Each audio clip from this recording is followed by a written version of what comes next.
Olá a todos e bem-vindos a mais um mergulho profundo nas ideias e nos comportamentos que moldam o nosso mundo. Olá, olá. Hoje temos em mãos um material absolutamente fascinante. A nossa missão nesta exploração aprofundada de hoje é descodificar um conteúdo muito rico de um canal do YouTube. O canal Market Minds. Exatamente. E o tema central, à primeira vista, parece ser muito de nicho. Estamos a falar da jornada de um trader, ou seja, de um negociador de mercados financeiros. Pois, mas à medida que fomos dessecando a informação, saltou logo à vista que o verdadeiro foco aqui vai muito para além dos gráficos. Sem dúvida. O foco são os bloqueios psicológicos profundos que nos impedem de alcançar o sucesso. O nosso objetivo hoje é perceber por que motivo tantas pessoas ficam ali estagnadas. Naquela frustrante fase do 0 a 0. Nem mais. Empate perpétuo. E, acima de tudo, revelar como a mente humana lida ou como, muitas vezes, colapsa perante o risco e a perda. O que é realmente cativante nesta análise toda é que, embora o pano de fundo de toda esta conversa seja o mercado financeiro, Ações, compras, vendas, capital de risco. claro, mas a verdadeira matéria-prima que vamos explorar hoje é a fragilidade e a complexidade do comportamento humano. Este material aborda a negociação na bolsa, sim, mas no fundo é um tratado brilhante sobre a forma como nós reagimos à pressão extrema. É quase uma sessão de terapia disfarçada. É verdade. Por isso, para quem nos acompanha hoje, o convite é para prepararem a mente para uma autêntica jornada de autoconhecimento. Pode parecer que estamos a entrar no campo da literacia financeira, mas as barreiras mentais que impedem alguém de ser bem-sucedido nestes mercados São as mesmas. são incrivelmente os mesmos bloqueios cognitivos que nos sabotam em tantas outras áreas da nossa vida profissional e até pessoal. Vamos analisar isto por partes, porque a estrutura que nos é apresentada na fonte é de uma clareza que chega a ser desconfortável. De tal precisa que é mapear os nossos erros. Exato. O material original mapeia a evolução de um negociador através de um percurso muito específico. Eles chamam-lhe a jornada das 7 fases. O caminho com muito suor e lágrimas. Mesmo. Vai desde a ilusão inicial até à maestria. Para que quem nos ouve tenha logo um mapa completo do território que vamos pisar hoje, eu vou enumerar estas 7 fases. Força. Então a número 1 é o deslumbre, a número 2 é a queda livre, a terceira fase é estancar as perdas, a quarta é o famigerado 0 a 0, a quinta fase são as migalhas, a sexta é pagar as contas e, finalmente, a sétima fase, que são os tão desejados ganhos exponenciais. O santo grau. Exatamente. E o que me chamou logo a atenção foi o autêntico choque de realidade que acontece logo nas duas primeiras fases. O choque é brutal. Porque a fase número 1, o deslumbre, é alimentada por um viés de confirmação gigante. É aquele momento em que a pessoa ganha por pura sorte. É clássico. A pessoa entra no mercado, faz uma ou duas operações, calha a ganhar algum dinheiro e o cérebro convence-se imediatamente de que descobriu uma mina de ouro. Dinheiro fácil. A fase da ilusão perigosa. O alerta aqui da fonte é muito direto. O primeiro passo para quem está a começar é ganhar a consciência pesada de que isto é um assunto extremamente sério. E implacável. Não é ir ao casino jogar na roleta. Nem pensar. O desenvolvimento de um profissional nestes ambientes não pode ser focado apenas em saber olhar para um gráfico no ecrã. Exige um desenvolvimento triplo: mental, gerencial e técnico. O pilar da mente, o pilar da gestão de risco e o pilar da técnica. Exato, e quando esse deslumbre inicial passa e a pessoa percebe que não tem este tripé consolidado, o chão desaparece. E é aí que se entra inevitavelmente na fase 2. A queda livre. E a expressão queda livre não me parece um exagero dramático. Pelos relatos, é o pânico absoluto. É ver a conta bancária a descer a pique, dia após dia. E sentir as emoções completamente à flor da pele, num descontrolo. Mas o que eu achei fascinante no material foi a frieza.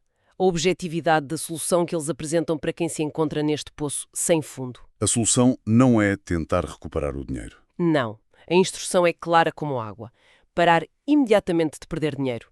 Travar a fundo. Cortar o mal pela raiz. O passo prático que eles exigem é fechar a plataforma real, engolir o orgulho todo e voltar para o simulador ou para uma conta de demonstração. O que mexe muito com o ego. Imenso. A premissa é fantástica. Não é preciso perder dinheiro real para definir um método de trabalho. É preciso parar, estudar e só operar num ambiente simulado. até validar uma estratégia de operação que realmente funcione. E o que torna essa regressão tão difícil não é a técnica, pois não, é o ego. Isto levanta uma questão central sobre a natureza humana. Na nossa sociedade, nós somos condicionados a ver qualquer passo atrás como um fracasso. Uma humilhação. O negociador, nesta fase de queda livre, sente que voltar para a conta de demonstração é admitir a derrota. É voltar à escola primária. Voltar a brincar com dinheiro de monópolo. Exatamente, mas a realidade fria dos números argumenta exatamente o oposto. É um mecanismo de pura sobrevivência. É imperativo validar aquilo a que os profissionais chamam o SUO operacional, num ambiente de risco financeiro nulo. Foco exclusivo na mecânica. Só depois de a técnica estar solidificada num ambiente controlado sem o peso do dinheiro real a toldar o julgamento, é que se deve dar o passo seguinte. E esse passo é muito revelador. Introduzir valores pequenos. Valores financeiros muito pequenos, quase insignificantes numa conta real. Porquê? Porque é nesse momento exato que se começa a testar o verdadeiro monstro. O aspecto emocional. O monstro que habita em todos nós. A técnica e as emoções são duas bestas completamente diferentes que têm de ser domadas em paralelo. Mas repara, mesmo que a pessoa consiga domar a técnica no simulador e parar a queda livre, o momento em que volta a meter dinheiro real, mesmo que pouco, traz logo um novo desafio, o que nos empurra para a terceira fase. Estancar as perdas. A hemorragia lenta. Sim, porque a conta já não está a descer a pique como um avião sem motores. O que já é uma vitória, atenção. Mas ainda assim, fecha os meses no vermelho. Há um sangramento lento. E aqui no vídeo surge uma analogia maravilhosa para testar se a tal estratégia está realmente bem afinada. O teste da criança. O teste da criança é brilhante. Ou seja, o método de trabalho, as regras para comprar ou vender, têm de ser tão claras, tão visuais e simples, que nós conseguiríamos explicá-las a uma criança de 10 anos. E essa criança, olhando para o ecrã, conseguiria reproduzir os nossos passos sem hesitar. Sem hesitar. Se o negociador não consegue explicar a sua estratégia em 2 ou 3 frases simples, é porque ela é apenas ruído e confusão na sua própria cabeça. A clareza é, sem dúvida, o maior antídoto contra a ansiedade e contra a paralisia na tomada de decisão. Quando o método é confuso, a mente hesita. E num ambiente de incerteza, hesitar custa muito caro. Custa dinheiro real. Mas, para além da necessidade dessa clareza cirúrgica, a psicologia desta terceira fase é possivelmente o ponto de viragem mais crítico de toda a jornada. A tal questão da impaciência corrosiva. Exato. O grande erro mental diagnosticado aqui é querer queimar etapas. Quem está a tentar estancar a hemorragia quer de forma muito natural saltar diretamente para a fase de viver dos lucros. E logo para a fase 6 de pagar as contas. O conteúdo desconstrói esta ilusão de forma muito categórica. A única meta de quem está nesta terceira fase não é descobrir como multiplicar o capital. A única coisa em que a mente se deve focar é numa premissa que vai contra toda a nossa intuição. Aceitar o stop.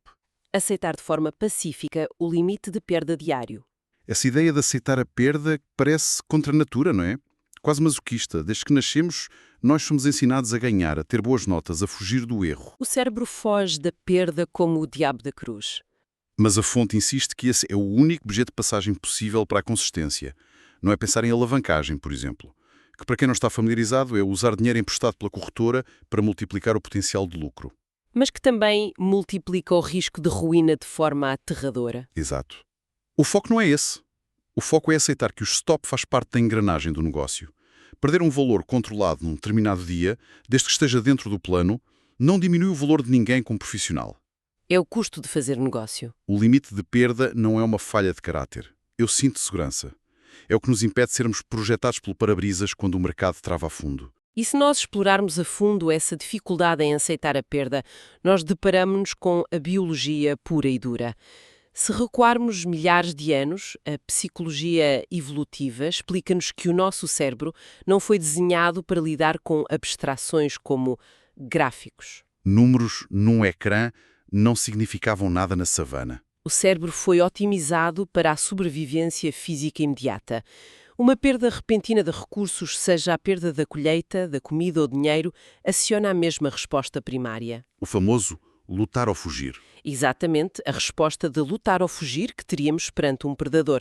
Portanto, o negociador, naquele momento em que a operação começa a dar prejuízo, percepciona o mercado não como um ambiente neutro de probabilidades, mas como uma ameaça física à sua sobrevivência. É visto como um leão a atacá-lo. É por isso que aceitar o stop É um ato de violência contra a nossa própria natureza.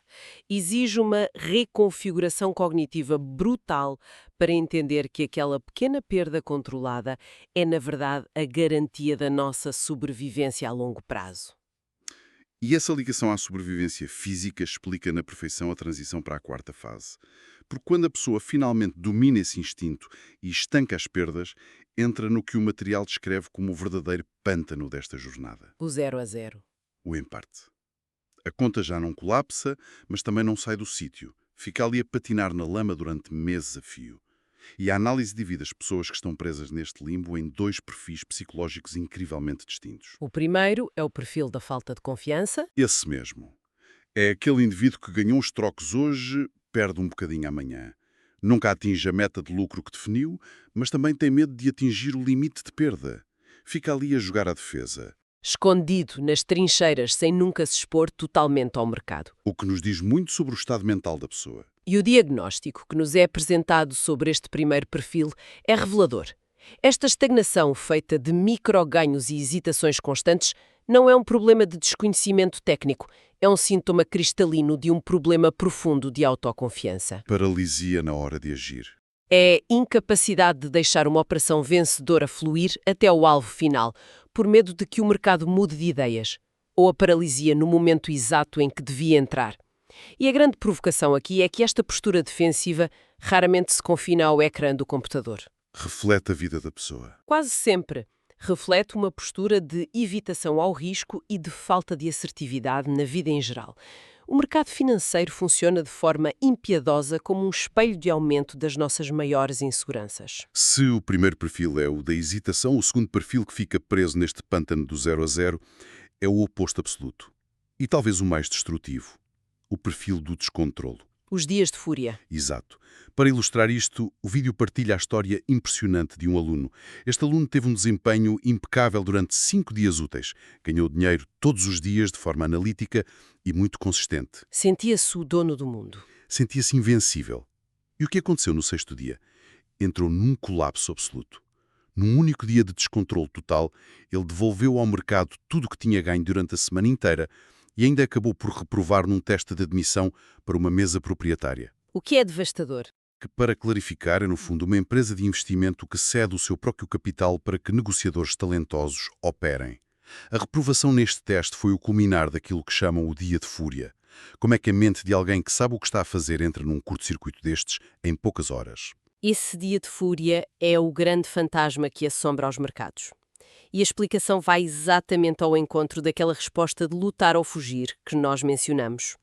O que acontece a este aluno é que ele tecnicamente já sabe extrair dinheiro. Ele provou isso durante 5 dias. O problema é que durante aqueles 5 dias o ego inflamou-se. Ele não construiu a humildade necessária para aceitar a rejeição. Quando chega o inevitável sexto dia em que o mercado simplesmente não colabora, a dor da perda ativa o instinto de luta. Ele recusa-se a ir dormir a perder. O ego não suporta a ideia de fechar o dia no vermelho e ir dormir com a sensação de derrota. Então o que ele faz? Entra em modo de vingança. Tenta forçar o mercado, que é uma entidade trilionária e irracional, a devolver-lhe os seus parcos euros. Multiplica as apostas e ignora o plano. Quebra todas as regras. Transforma um dia de perda normal num evento catastrófico que aniquila semanas de trabalho árduo. É um ato de autossabotagem. Fascinante. De observar, de fora, claro. Totalmente. E a grande lição retirável daqui é que é impossível progredir para as fases seguintes sem ressignificar por completo o conceito de perder.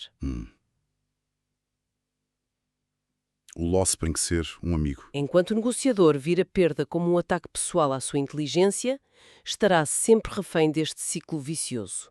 Constrói um castelo de cartas com todo o cuidado durante semanas, apenas para o pontapear e destruir num único ataque de raiva irracional. E aqui chegamos a um ponto onde as coisas ficam ainda mais densas. Porque mesmo para aqueles que conseguem domar este dia de fúria e ultrapassar o empate, há outro inimigo formidável à espreita na transição para a fase 5. A fase das migalhas. O terrível FOMO. O Fear of Missing Out, ou seja, a ansiedade e o medo visceral de ficar de fora. O material ilustra esta ansiedade com uma imagem que todos nós conseguimos entender.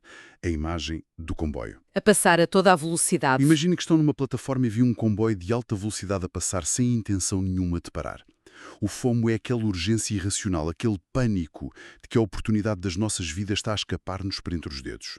E isso faz-nos querer dar um salto cego por uma carruagem em andamento. Ignorando o perigo mortal. Ignoramos completamente o risco óbvio de sermos esmagados pelas rodas, simplesmente porque não suportamos a ideia de ver os outros a viajar enquanto nós ficamos na estação a ver.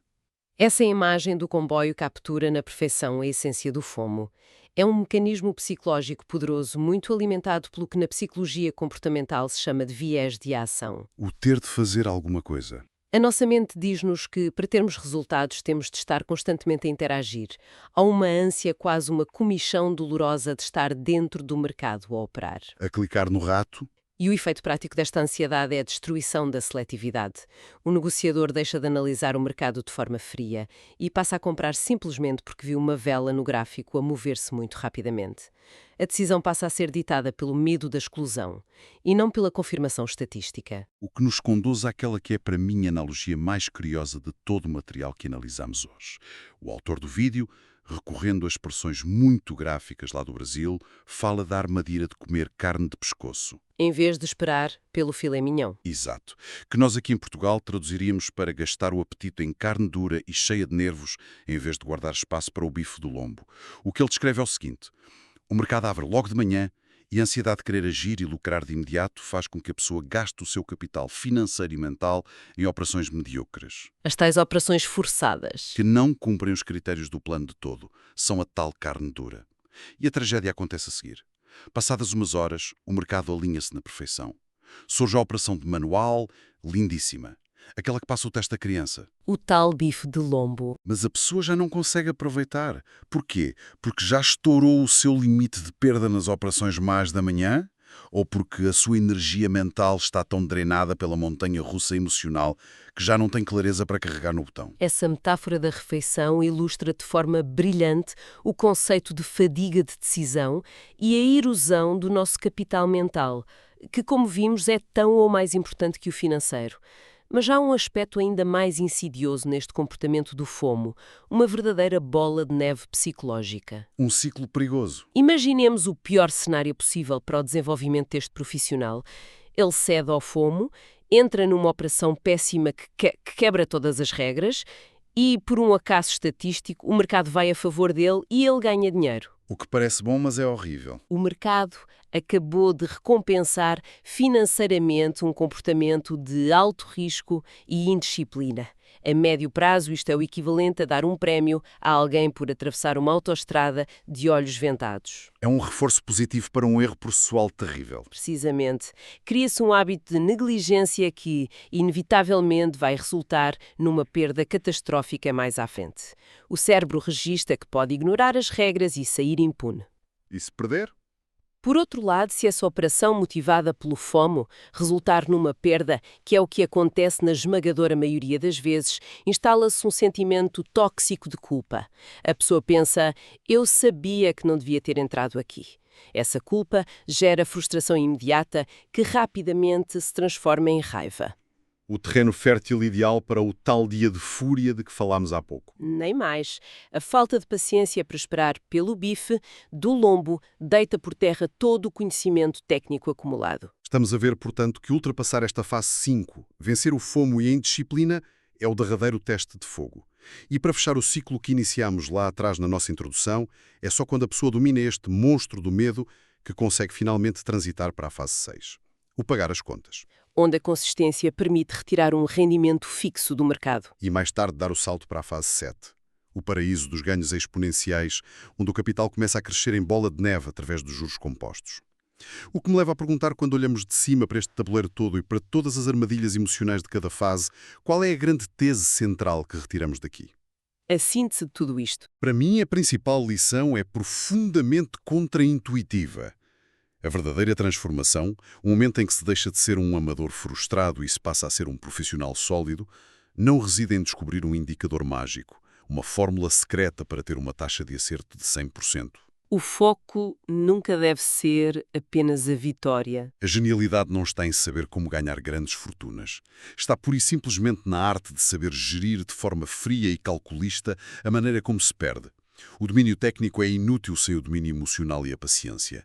Saber quando não clicar no rato, saber ficar quieto de braços cruzados, revela-se muito mais importante do que saber agir. E se nós afastarmos a lente do mundo específico das bolsas e aplicarmos esta filosofia ao panorama geral da vida de quem nos ouve, a relevância torna-se universal. As estratégias de que falamos hoje para evitar os ataques de raiva face à frustração, a necessidade de abraçar pequenas derrotas como parte de um processo maior e o perigo de ceder ao impulso do FOMO, tudo isto encontra eco em qualquer carreira profissional. Na gestão de uma empresa familiar, Ou até nas dinâmicas dos nossos relacionamentos interpessoais? a missão maior desta análise é desmistificar a negociação financeira, retirando-lhe a aura de jogo de sorte para a reposicionar como uma disciplina baseada no rigor. É, no fundo, uma aula magistral sobre resiliência humana disfarçada de literacia financeira.